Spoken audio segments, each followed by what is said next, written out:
En febrero de 1942, Trujillo fue nuevamente postulado a las elecciones de este año por el Partido Dominicano y por el recién partido creado, el Trujillista. El 16 de mayo fueron celebradas las elecciones donde votaron casi 600.000 ciudadanos, saliendo electo Trujillo nueva vez como presidente.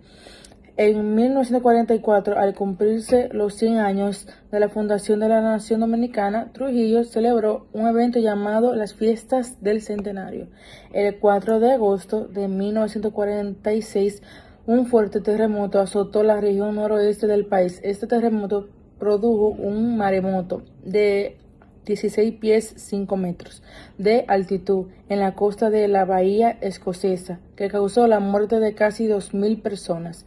A finales de 1945 se acudizó el descontento en los ingenios azucareros debido a la inflación que hubo en la época agravada por los salarios que devengaban los obreros de baja cualificación contra aquellos que osaron quedarse en sus casas a manera de protesta. Trujillo ordenó al ejército la realización de redadas alegando el delito de vagancia.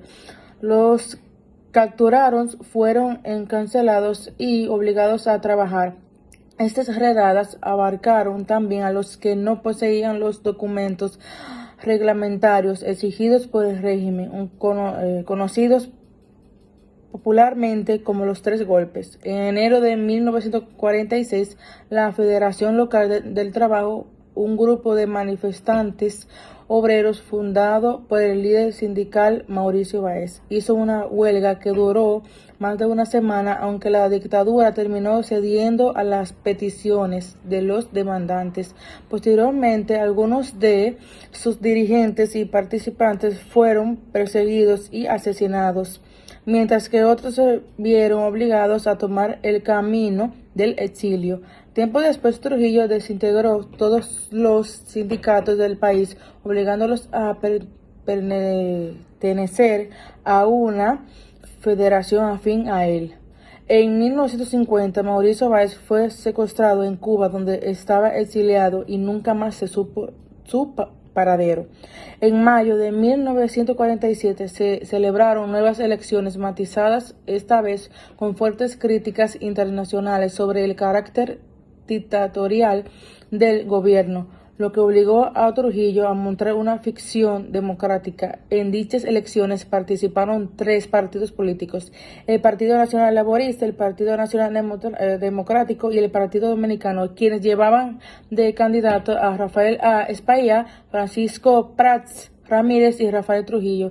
Respectivamente, Trujillo terminó ganando el certamen con el 90% de los votos. En octubre de 1952, Trujillo creó el Instituto Trujilloniano con Manuel A.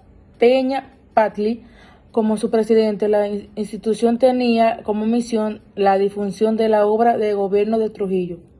Saludos, mi nombre es José Antonio Rodríguez Collado, matrícula 1610540 y pertenezco al Grupo Gris. Voy a hablar sobre la dictadura de Trujillo. Rafael Leonidas Trujillo nació el 24 de octubre de 1891 en Santo Domingo de la República Dominicana. Su familia tenía 11 hijos y era bastante pobre. En 1930 hubo una crisis en el país y una revuelta contra el presidente Horacio Vázquez. Oficialmente Trujillo se mantuvo neutral, pero según fuentes, Trujillo empezó a plantear un golpe de Estado al mismo tiempo. Vázquez renunció a su cargo, el presidente Horacio Vázquez renunció a su cargo y se convocaron elecciones en que Trujillo se presentó como candidato. Trujillo tenía muchas influencias en las Fuerzas Armadas y utilizó presionar a los opositores a renunciar a su candidatura. Según la fuente de Trujillo, usó métodos muy brutales, como metió gente en la cárcel, golpeó muchas personas, incluso asesinatos para eliminar oponentes. Y para ganar las elecciones,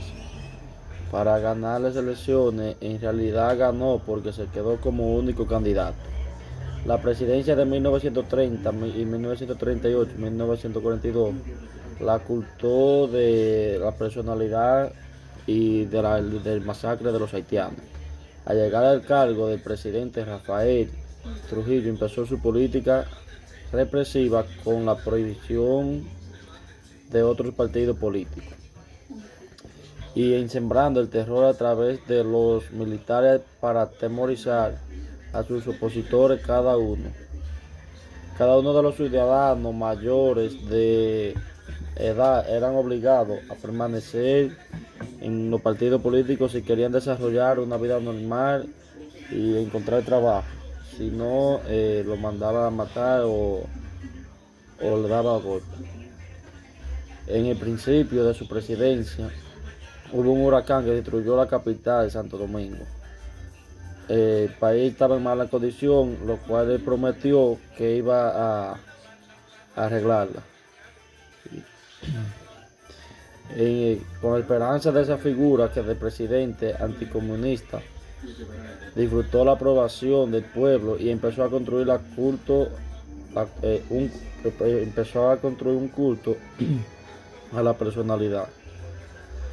En 1936, la capital de Santo Domingo fue renombrada en honor de Trujillo, quien había salvado la ciudad después de un huracán, y de nombre le puso la ciudad de Trujillo. En 1937 se pasó la conocida masacre del Perejil, donde Trujillo ordenó asesinar a cada uno de los haitianos de la República Dominicana. Según fuente, Trujillo había escuchado que espías dominicanos habían sido asesinados en Haití. Y Trujillo se enfureció y ordenó asesinar a todos los haitianos del país. Se dice que entre 1.000 y 20.000 haitianos fueron asesinados en el masacre del Perejil. Quizá la causa del masacre de 1937, Trujillo tuvo que retirarse puesto de presidente. Eso quiere decir que ya no era activo en la política, en lo contrario. Durante 31 años, Trujillo gobernó a través de títeres. O sea, él ponía a otro presidente, pero era él quien gobernaba en realidad. Y en 1938 eligió a Jacinto Bienvenido Peinado como su sucesor, pero en realidad era Trujillo quien continuó ser el verdadero líder de la República Dominicana. Muy buenos días, mi nombre es Pablo Rosario y le voy a hablar un poquito sobre los presidentes utilizados por Trujillo durante su dictadura. Debido a los problemas internacionales ocurridos durante su periodo de mandato, 1934-1938, Trujillo decide no presentarse a las elecciones y postuló como candidato a la presidencia a Jacinto Bienvenidos Peinado. Peinado lleva como vicepresidente a Emanuel de Jesús Troncoso, quienes ganaron con la totalidad de los votos omitidos. El 16 de agosto del mismo año, Peinado toma posesión como presidente del país, aunque tristemente falleció en 1940 durante su mandato y la presidencia fue asumida por el vicepresidente Troncoso. En 1952 se juramentó quién sería su tercer presidente, Héctor Bienvenidos Trujillo, hermano del dictador Trujillo.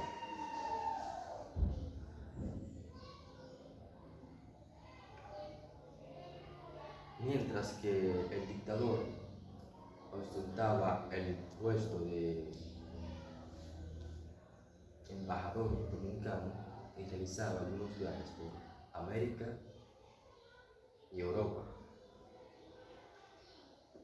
En 1957 se celebraron las elecciones para el periodo de gobierno de 1957-1962, con Héctor Bienvenidos Trujillo y Joaquín Balaguer como presidente y vicepresidente, respectivamente. Debido a la gran presión internacional y el gran afán que tenía Trujillo por vender una falsa imagen de democracia, hizo renunciar a su hermano, y la presidencia fue asumida el 3 de agosto de ese mismo año, 1960, por Joaquín Balaguer. Consta decirle que Trujillo jamás dejó de gobernar el país, efectivamente, desde que tomó el poder en 1930. Esos fueron recursos utilizados por el dictador para venderle a las naciones internacionales una falsa imagen de democracia. Muchas